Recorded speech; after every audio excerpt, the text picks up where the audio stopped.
ערך, אבל לפני הגמר נמצאת איתנו השופטת המכובדת ברברה ברזין. בוקר טוב לך. בוקר טוב. אנחנו עכשיו נתקף את הסוגיה שהיא באמת סוגיה קשה, שמגיעים לשיפוץ, איך צריך להגיע מוכן כדי לא להתגרש, כדי לא לאבד את כל החסכונות, כשמתחילים את כל הפרויקט. ולא לגדל שערות צבא בבית השפי, כן.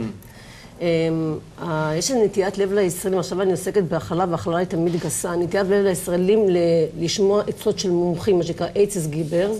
זה בדרך כלל מתמקד זבנית בסופרמרקט, העוזר גננת של הבת שלי, ויש לי חברה שלפני 25 שנה שיפצה איזו דירה בגבעתיים, אז היא בעצם הכתובת המהוללת והבדוקה באמת לברר שאני עושה את הדברים נכונה. אז קודם כל צריכים לזכור שסרן שמועתי, הסרן שכולם מתייעצים איתו, עבר זמן לדרגה של רב אלוף, ולהתייעץ איתו זה אווילות מוחלטת.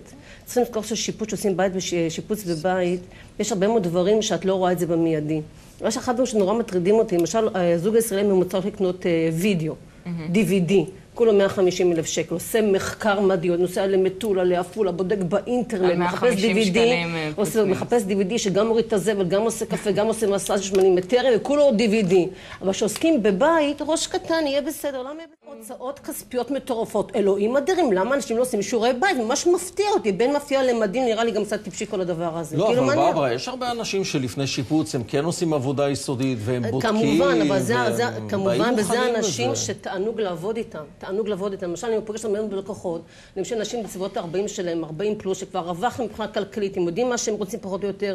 הם לא באים אליי עם 10,000 שקל, כמו אני צריך לעשות שיפוץ בדירה של 100 מטר מרובע, מה שנקרא דמולישקל עם 10,000 שקל. 10,000 שקל, אי אפשר עם זה לצבוע אפילו, אז כמו שמישהו בא ואומר, תשמעי, יש לי 200 שקל, עם זה אני נוסע לאירופה. אני אומרת לו, עוד משהו?